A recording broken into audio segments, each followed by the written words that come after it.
Hi, this is Asa, and welcome to my audio experience.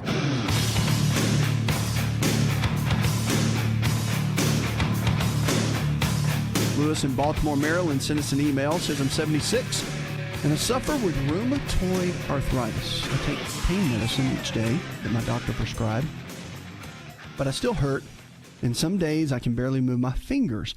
Do you know of anything else that might help? Rheumatoid arthritis, I just sent this out in our newsletter recently, so if you haven't signed up for that, just go to the website. You can sign up, and we send out a couple of those a week, give you updated with great tips about your health. But talking about arthritis, rheumatoid arthritis specifically, remember, rheumatoid arthritis has a real strong autoimmune component to it, which means the body attacks itself. So it has incredible ways the body does of the immune system thinks something's wrong. For example, with the joints. So it goes in, begins attacking the joints, and can become quite challenging. So one of the keys you have to look at with rheumatoid arthritis first is the diet, because again, with autoimmune, remember it's highly genetic. So whatever the trigger was, stress, which is a big one, but a lot of the triggers can come in, hit it, and then really cause everything to kind of go haywire. So you can't really get rid of it per se. That's what the research says. Now, again, that's what the research says. I'm always a big believer that the great physician can do pretty much about anything he wants. And I've seen just absolute miracles happen. But traditional science, medicine, all that, what it typically says is that it can't be cured or gone away. But you can put a dimmer switch on it. So, for example, if the light switch is turned on, you can put a really good dimmer switch on it so that you can barely have any symptoms going on. And that's what we want to strive for. So we know that diet is a big key. So the foods that you put inside your body, they matter in a great way. Remember, with your foods every single day, focus on getting the right amounts, lean quality protein sources, chicken, fish, beef, or eggs, low glycemic carbs in the form of fruits and vegetables, mostly vegetables, and then healthy fats, almonds, walnuts, cashews, avocados, and the like. Because when you put the right kind of foods in like that, you're going to get the right kind of results that you're looking for. The foods are everything. It's your foundation. The other key that's really important, we know, very beneficial, there's some foods specific to arthritis that can help. Basil, parsley is really good. Sweet potatoes, red peppers are fantastic. Salmon is really good. These are all specific that can really help tone down a lot of the symptoms of arthritis. And then also fennel is good and known to have, there's some really good research on fennel in using that. And then also don't forget that arthritis, one of the big keys is kale and spinach. So you're in collards. So your dark greens, unbelievable. Good research behind it, the whole 9 yards. A couple of keys that can really help. Don't forget your fish oils and vitamin D. Make sure you're not deficient in either of those because it can make a big difference in the way that you feel. All right, 888-283-7272. That's 888-283-7272. Give us a call or go to the website. Now, tummy aches are a big deal with kids, as we know, and kids kind of, can complain with that from time to time. But they might be tied to anxiety and depression. Stomach pain is a common childhood complaint. A new study is that it might place some kids at high risk for anxiety disorders or depression as adults. The researchers compared about 300 young adults aged 20 who had abdominal pain as children to 147 who did not, had one currently, by contrast. So one of the challenges that a decade later in looking in the study, the individual who had stomach pain continued to have high rates of anxiety disorders, even if they no longer had the stomach pain. This was done by study lead author Lynn Walker, who is a professor of pediatrics at Vanderbilt University. But moreover, they said about 40% of young men and women who had abdominal pain as children had depression during their lifetime. So there's a strong correlation. This was all published in the Journal of Pediatrics. To break the cycle early, parents of children who complain of stomach pain should first take their child to see a doctor see if anything's going on medically. If no significant disease is found, parents should encourage their children to continue regular activities even if they're having pain or anticipate they may have pain. When children stay home from school or other activities, they get behind in schoolwork, peer relationships, and that can increase stress, which can in turn increase their suffering. So if it spirals from there, as they discontinue activities and isolate themselves socially, they have more time to focus on the pain and worry about it, and they'll fall behind. But experts agree that parents should seek help early for kids who have recurrent stomach pain to try to reduce the risk of anxiety and depression. So parents should take an active role in their life by seeking medical attention and supportive counseling for their child. Because the reality is that kids, the brain-gut connection, a child doesn't know how to describe the difference between nausea or food poisoning type stomach pain versus, or some kind of like stomach bug versus that kind of that anxiety type stomach pain, that nervousness and anxiousness that we can feel. They just know it's stomach pain. So one key as parents, really, you have to dive in. Don't forget the mental aspect of health. I think so many times we just dismiss our kids and thinking they're not old enough to really feel and understand. Kids have the greatest intuition. They know when things are going on. And so if their little stomach starts hurting, there's nothing medically wrong, they haven't eaten anything bad, there's no car sickness, nothing like that. It's all been evaluated. Look at the home. So if there's not a good environment in the home and the kids are complaining about this, it's something to take an evaluation in as parents and make sure you're creating the right environment, loving environment, that there's no strife and yelling, that you're not, putting down your child in inadvertent ways, that you're giving your child enough love and attention, that you're not pushing them to the side, and, all those kind of things. I think that we're looking so much, even in the study, on the fact of what having stomach pain does as a child to what, tied to anxiety when you get an adult. But remember, our personalities are formed up to age 7. And our sexual personalities, as far as sexual orientation, like a daughter to her father and mother to her son, and those interpersonal relationships are formed all the way till age 5. So if there's any type of anxiety that's developing in the child, causing them stomach pains, it's not medically related, it could be emotional, but kids don't know how to describe their emotions. That's the challenge. So as parents, you've got to be aware enough. No, I'm going deep here. As parents, we've got to be aware enough. This is my psychology degree coming out. We've got to be aware enough to really see and have some intuition on what our kids are going through. Because it's one thing to have teenagers that you can sit down and try to talk to them. It's another thing to have like a 5-year-old that doesn't know how to describe how they feel. They just may be sad, or they may have stomach pain for whatever reason. And to break through that and create a better environment possibly for them. Coming up, more questions about your health. I see you waiting on the lines. Hang tight. We'll get right to you.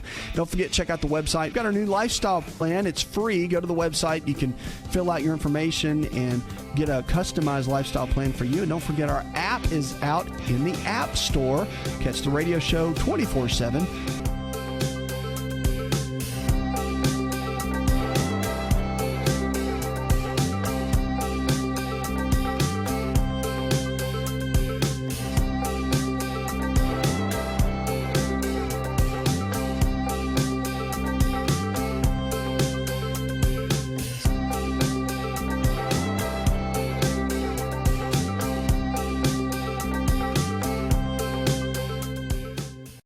If you're looking for increased strength, increased endurance, and better recovery, then look no further than an all-natural nutritional supplement called creatine hydrochloride. Concrete is the brand, and it's the most absorbable form of creatine hydrochloride found today. Now, creatine is not just for athletes. You probably heard that before, but Concrete, creatine hydrochloride, is for the everyday person looking to improve their health. Listen, I started taking creatine in college when I was a strength and conditioning coach at Florida State University, and I've taken it ever since my college years, and it's made a massive difference in my life. Everything in my body, I believe, is functioning better because of creatine.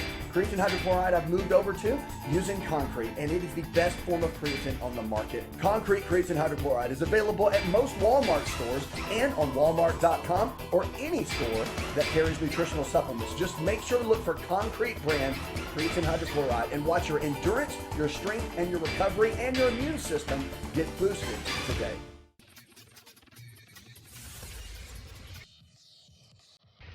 To find out more, connect with On Call Radio online at InShapeNetwork.com.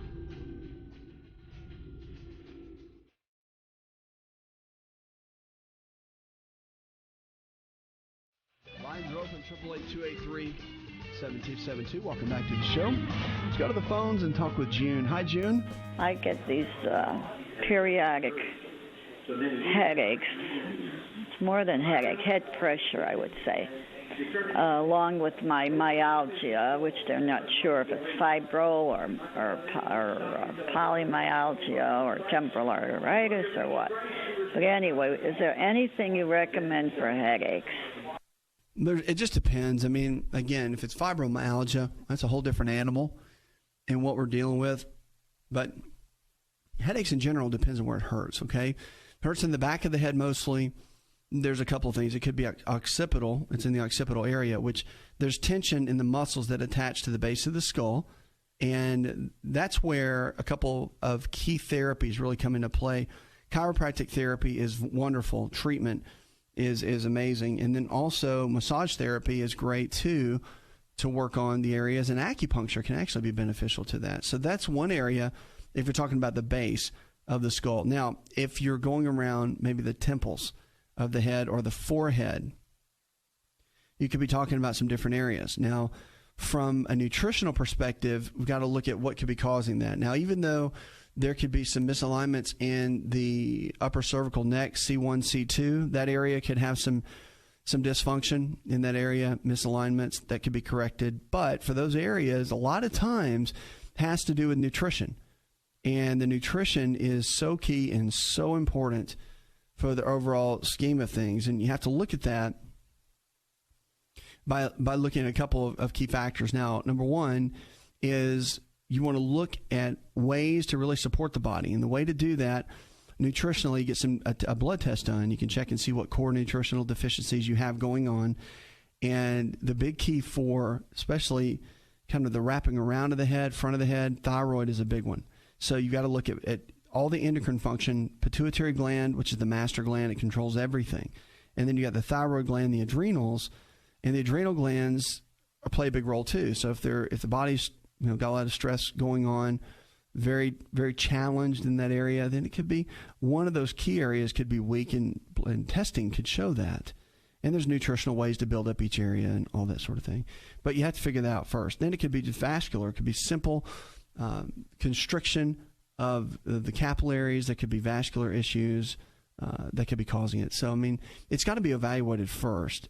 If you've been taking medication, for example, then, again, your doctor needs to advise you on that side. But from a nutritional side, I would get maybe a nutritionist or someone to help you really come up with a game plan in how to support the body overall nutritionally.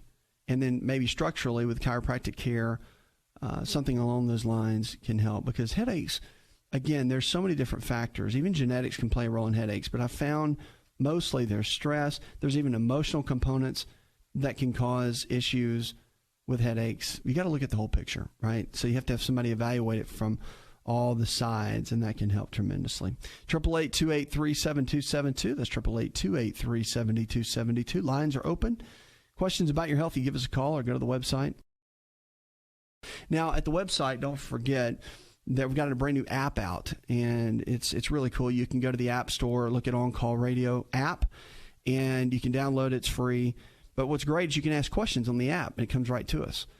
And you can listen to the show all from the day before all day until we go live the next day. A really, really cool way to do that. If you have Crohn's disease or know someone that does, it's a digestive-related disorder. And we get calls and emails about this constantly. And I've seen it more and more over the last couple of years, which is quite alarming. Now, people that deal with Crohn's, which is an inflammatory bowel disease. So, for example, there's bleeding, can be ulcerations within the lining of the colon, and people are not breaking down, digesting their food very well. Really challenging. So when you look at that and you get in and you can figure out exactly what's going on, one of the big keys that you have to look at that's really concerning is what do you change? I mean, how do you do it? I mean, do you go to most people get to a level where they're taking a really strong drug called Remicade. Remicade is a pretty much standard of care medication for end result Crohn's. Very good at managing it, but you got to decide if you want to be on that long term or you're willing to make some changes within your lifestyle. Now, there's always a strong mental component that goes along with Crohn's, always. So understanding that and, kind of putting that into perspective, that, I don't know what that might be for anyone, but it could be going through a relationship issue, divorce, loss of someone, a loved one, a family member. Maybe it's a severe job loss with, financial stress. All that they're all capable of happening. And we have to look at ways to really begin to solidify how to build the body back up. So we're going to talk about that for a minute. So here's some ways you can kind of lifestyle your way out of dealing with Crohn's. Number one, don't smoke.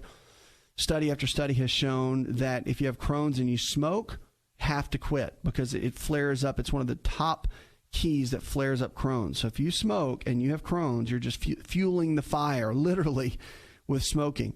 And with drinking, same thing. The alcohol can irritate the lining of the intestinal tract, exacerbating the symptoms. If you do it extreme moderation.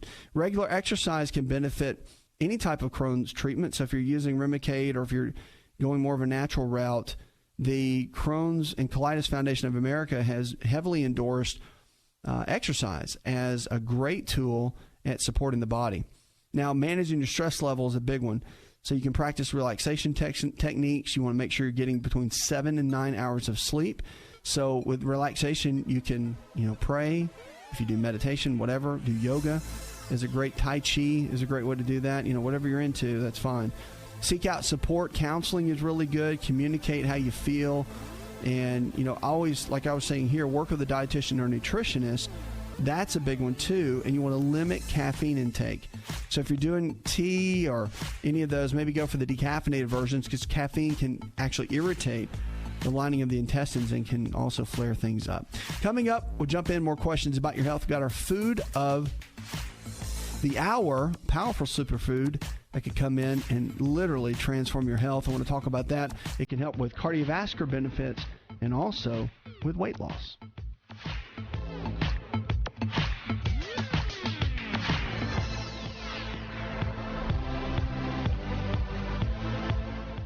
Did you know that you can listen to the ASA RX audio experience on Spotify and Pandora?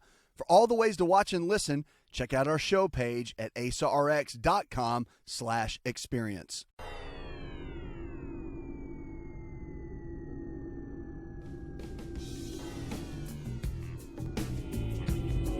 To find out more, visit the show online, InShapeNetwork.com.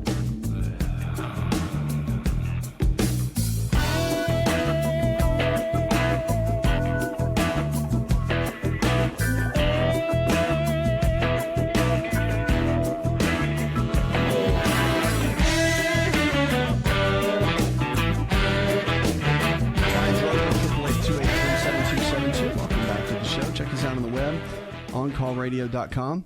Whatever you're struggling with, know we're here to help. Here to take you from where you are in your current state of health to where you need to be. It's about lifestyle. It's about choices that we make every single day to really get you to that next level with your health, to take you, to kind of thrust you into that next level so you can really begin to thrive. And you don't have to be stuck where you are, that learning how to really make it, learning how to begin to refocus where you are so that you can lose the weight you need to lose, or maybe you're taking 3 or 4 medications and you don't know where to start. Helping you start that journey is also another great tool. We want to help you do that.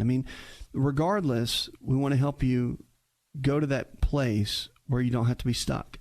And, the challenge is that many people get stuck and they don't know where to turn. Well, it comes down to a lot of keys. But if it's weight loss, if it's just gaining your health, if it's kind of renewing where you are, there's a couple of keys that you want to focus on. And on this show, we want to help you do that. So number one, always, remember, I always say what you eat is king. All right. Your nutrition is king. Your exercise is queen, and you put them together and you have a kingdom. And so that's true. You put those together. That's really, it comes down to the basics. We talk about that so much and it sounds so simple. We eat less, exercise more, right? But it's eating the right kind of foods designed for your body. It's exercising in the right way, in the right amount of time. So it's not about just go do it. It's about being strategic about it so you know what's best for your body. Let's go to Tammy on the phones. Hi, Tammy. I'm 53, relatively healthy for all means, but have recently discovered that I have an 8-centimeter uterine fibroid. Of course, been suggested to have it taken out surgically, but I really don't want to go that route. So I just wanted to see what you had to say about that. Well, here's the deal. I can tell you two options for sure. One is there's really good research, and I've actually seen people that have used certain natural means to reduce the fibroid tumors. Okay, so I've seen that happen. It's very rare. The majority of people have tried the natural route and went ahead and gone for the surgery. Surgery is safe, and the techniques are very, very good now. So I know it's like you don't want to do the surgery. It's kind of a hassle. But at the end of the day, it can really improve the area and the outcome for the most part. So if that's been suggested, it's something you want to consider. Now, on the natural side, as far as lifestyle choices and all that, you got to think, okay, what caused this in the first place? Where's the imbalance in my body that caused this, so that, moving forward, you don't get another one, right? So that's the goal, is for them not to return. And a couple of tools that are very good. Obviously you want to monitor your estrogen and progesterone levels on a regular basis. I really am a big fan of getting blood work done every 6 months, just so you know where your body is, and having a good overall game plan of figuring that out. I would encourage you to get that done on a regular basis. So getting your lab work done, having it done with all the hormones, and check vitamin D levels and all the B vitamins and all the different nutrients, minerals, all that. I would have that checked out on a regular basis, because everything can affect everything in the body, and you want to get a good clear-cut picture about what really we're dealing with. And I think that's how you win and attack this thing. So that's first and foremost, okay? Now, the other piece of it that you want to look at that's really important too is when you're kind of looking at fibroids and all that, obviously I'd get multiple opinions. Most physicians or most surgeons are going to have the same opinion, but I still would at least get 2. I like 3 at the most. So that's what I would focus in on and get that checked out. Now, look at your eating habits. Make sure you got the right kind of anti-inflammatory foods coming in. That's also going to make a big difference as well. All right, hope that helps. 888-283-7272. Give us a call or go to the website. If you're into foods like I am, I really believe food can be one of our best medicines for sure. Lifestyles are overall best medicine, but food is our best medicine in so many different ways. But I want to talk about a superfood today. It has so many health benefits to it. And we're talking about sesame seeds. So they're an excellent source of copper, very good source of manganese, which are very good for joints and ligaments, that sort of thing. But they're also a good source of calcium, magnesium, iron, phosphorus, B1, zinc, molybdenum, selenium, and fiber, which is great. I mean, both belong to a special group called lignans. They're great for cholesterol-lowering effects in humans. And, of course, vitamin E is loaded against protecting from a lot of the oxidative stress and damage. Now, they're rich in beneficial minerals, too. A lot of the sesame seeds are an excellent source of copper, which is a great source of manganese. And the copper itself provides relief for rheumatoid arthritis. And this has been known for quite some time. So if you don't ever use copper as a mineral, or you haven't been checked for it, a lot of people reduce a lot of the arthritis pain by having copper. It's effective due to the trace mineral. It's important in a number of anti-inflammatory and antioxidant enzyme systems.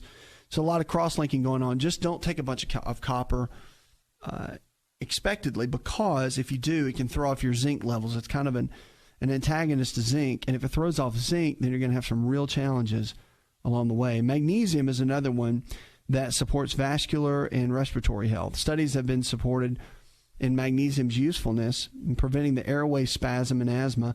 Always can lower high blood pressure and contributing factor in heart attacks, strokes, and diabetic heart disease. It also is real big in preventing trigeminal blood vessel spasm that can trigger migraines. That's a big one. And can restore a lot of the normal sleep patterns in women. So magnesium plays a big, big role. Calcium is also in here, and it's very protective against colon cancer, osteoporosis, migraines, and PMS. In recent studies, calcium has been shown to help protect colon cancer cells and a lot of cancer-causing chemicals. Can also help protect the bone loss and can occur with menopause and certain conditions like rheumatoid arthritis. Also reduces PMS symptoms. Now, it's loaded up with zinc too. This is what's so great, kind of makes it a superfood. Remember how I talked about it's loaded with copper, so it's good for the joints. And you got to be worried about taking too much copper because what? You can throw off your zinc, but guess what? It has zinc in it as well. So this is how I love foods are just completely balanced in their approach. That gives you plenty of copper, but it gives you plenty of zinc so you don't lose it. About 30% of hip fractures occur in men. And 1 in 8 men over age 50 will have an osteoporotic fracture. A study of 396 men ranged in age from 45 to 92 was published in the American Journal of Clinical Nutrition, found that a clear correlation between low dietary intake of zinc and low blood levels of the trace mineral in osteoporosis in hip and spine. But sesame seeds, phytosterols lower cholesterol. So the phytosterols are compounds found in plants and have a chemical structure very similar to cholesterol, which is interesting because they're believed to reduce blood levels of cholesterol, enhance the immune system response, and decrease the risk of certain cancers. These phytosterols' beneficial effects are so dramatic that they've been extracted from soybean, corn, pine tree oil, and can add processed foods such as butter replacement spreads. I mean, it's incredible what they can do. All this was done in the Journal of Agriculture and Food Chemistry. But the benefits, again, any kind of nuts or seeds, I think should be eaten every day, whether it's a handful of almonds, Brazil nuts, whatever. The studies are too conclusive to show what they can do for, even just getting down to belly fat. People that actually eat nuts every single day can lower their overall belly fat and their circumference, waist circumference, which is a big deal for heart disease. As long as you're getting some of these in every single day, that's what matters more than just about anything. So grab a handful of the seeds and watch your health improve in a lot of ways. 888-283-7272. Lines are open. Questions about your health, give us a call or go to the website. Now, if you're looking for a lifestyle provider, someone in your area that believes the same way we do, all the nutrition and lifestyle-based care that we talk about, you can find that on the information at the website. And also our team members are always standing by to help you, to kind of encourage you and equip you and help you find someone in your area. Plus, answer questions. We've got great health and lifestyle coaches available and standby that can kind of walk with you in your journey to find the tools that you need for your optimal health. So check out the website. They can help you along the way with whatever you're looking for. Now, Charleston, South Carolina, had an email come in. Susie says that I'm 32 and a stay-at-home mother of 2. Over the last few weeks, I've been getting migraines. It seems like every other day. Do you have any good advice? I do. Migraine headaches, again, a lot of different triggers. I would go to 2 spots. I would go to your primary care. If you've already done that, then I would go to chiropractic care. One of the best ways to eliminate headaches. And then thirdly, I guess 3 little spots I would go. You need to go find someone like a nutritionist that can guide you, someone that can look at nutritional deficiencies. They can monitor and see what levels in your body are high, what levels are low, and really build a good game plan and figure out, okay, this is what needs to happen here, and these levels are low, just like we're talking about copper and zinc, whatever.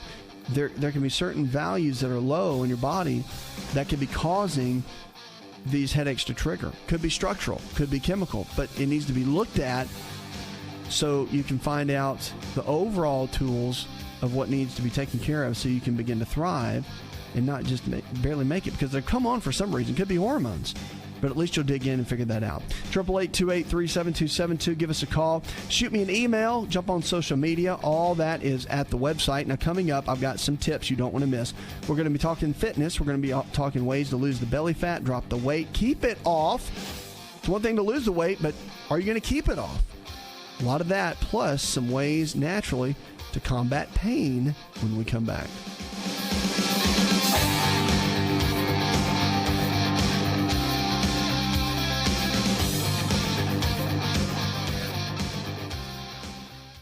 Are you ready to chow? It's time for Keto Chow. When it comes to eating healthy, the keto diet has become one of the nutrition leaders in optimizing health, losing unwanted weight, and reaching your health and wellness goals. No extravagant cooking, no long kitchen cleanup, and most importantly, especially for me, It's convenient. Just put quality Keto Chow powder in a bottle, add some heavy whipping cream or your favorite fat, a little water, and boom, shake it up and you're ready to chow. Keto Chow tastes amazing. So make Keto Chow easy for you and your family today with Keto Chow. Let's go chow. Visit Keto Chow online at ketochow.xyz. That's ketochow.xyz.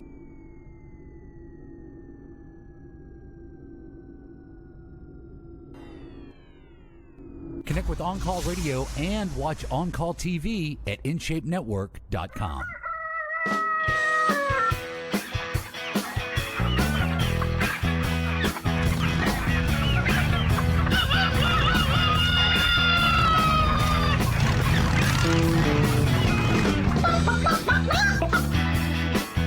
Lines are open, 888-283-7272. Welcome back to the show. Let's go to Tricia now. Hi, Tricia.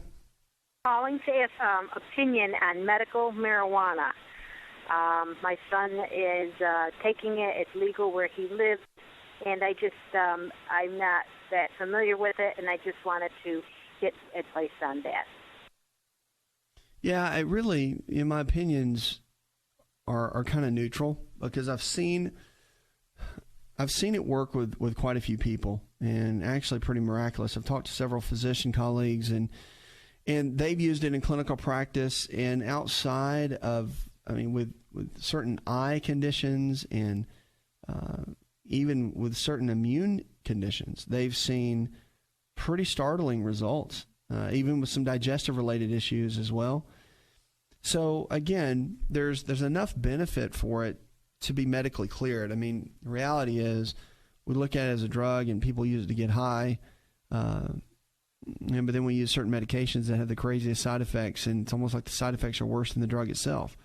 So you got to ask yourself that question, and those are able to be prescribed. It's just we look at marijuana that has been a recreational drug used for so long, it's kind of got a stigma with it. So I think that's why we all, when it says it's going to be used for medicinal purposes, everybody kind of, pauses and has this weird pause. And even I did it first, and being a physician, but when you really break it down, look at the physiology of it, you look at the MOA, as we call it, the mechanism of action, what it does, it's got a lot of benefits. They wouldn't approve it for nothing. And people are getting good results from it. So I think here's my position.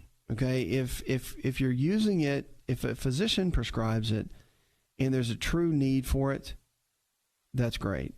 If they're prescribing it and the patient is really wanting it to get high and they're just looking for, the free card to get high, I've got an issue with that, And again, that's happening. It's obvious, right? That's definitely obvious.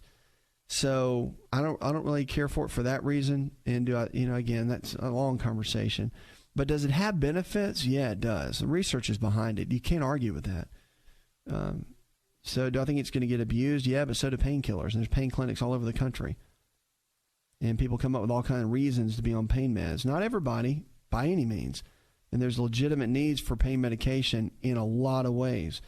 But there's always the handful that will abuse the system. And that's what is happening within the marijuana side as well. So for what it's used for in the right means, there's good reason for it. And I've seen enough data to agree with that. But if it's, again, I don't like it because, again, there's always good with the bad. So you approve something and then you're going to have people that abuse it. So it's like that with anything. So, again, hopefully in your son's case, there's a legitimate need for it and it's truly helping him and he's under physician supervision, which is another big key as well. 888-283-7272. Lines are open. Give us a call or go to the website. Fitness is a big deal, and we always look at ways to lose weight. Everybody's kind of searching the television, and they're flipping the infomercials, and there's all kinds of fitness DVDs and programs and systems to help you lose weight, feel better, and really achieve your goals. But I personally really get into and really love the whole model of naturally building your lifestyle so you can modify your body. One of the big keys that I've seen with people is it's one thing for somebody to come off their medications. It's amazing to see somebody that had high cholesterol and high blood pressure and blood sugar issues not have it anymore. I mean, drop 30 pounds, come off the medications, be living in victory, have more energy, really just get to that place where they're winning, they're thriving, and they're making it. Okay. That to me is incredible. I love it.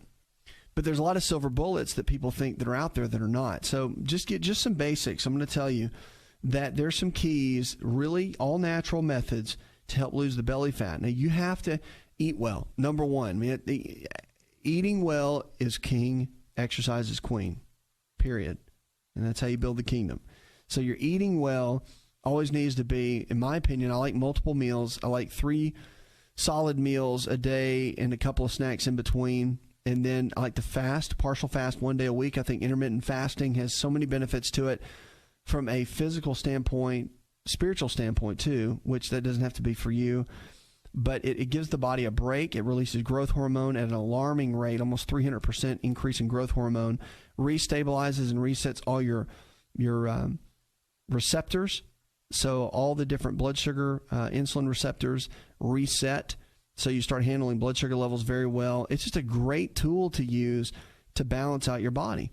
And so many times we don't use it enough and we don't utilize it enough. And it's a partial fast day. So you eat dinner. It doesn't matter what time you finish eating dinner. It could be 8 or 9 o'clock at night. Then you don't eat again until the next evening dinner, whatever time you want to have it. You can break it at 5 o'clock, 6 o'clock, whatever it is. But make sure you get that partial day fast in. I like using a little bit of protein powder, organic, with plenty of water a couple of times a day with some green drinks when you do that. And this intermittent fasting has been something that's been studied with science recently, and it is incredible what it can do for fat loss. And again, you stabilize your blood sugar levels, you get in plenty of water, unsweetened tea throughout the day, build up your antioxidants, hydrate your body, helps the body stimulate releasing toxins. Really don't exercise much that day. I mean, if you want to do some stretching or some light yoga, that's not a big deal. But don't make that one of your heavy exercise days for sure. Maybe more of an active rest day, and that can be beneficial. So again, great tools to be able to increase your fat loss, but your eating habits are key, your exercise habits 5 to 6 days a week. Unless those are in place, no matter what you do, whatever tool you use, ab roller or any of the different kind of the exercise pieces, you've got to have those keys in place. Puts another hour in the charts. I want to thank our producer, Jay Patrick. Go tell someone you love some tips you learn here on the show and empower their health. Did you know you could listen to the ASA RX audio experience on Spotify and Pandora? For all the ways to watch and listen, check out our show page at asarx.com/experience. Hi, it's Asa. I'm giving you a copy of my best-selling book for free to help you in your health journey today. I'll pay for the book. All you do is just cover the small shipping and handling costs. Go to asarx.com and get your free book today. This episode is over, but check episode notes for links to products and services you've heard about on this episode. Thanks for listening and subscribing. Please share the ASA RX audio experience with others and stay in touch by giving us your comment or review.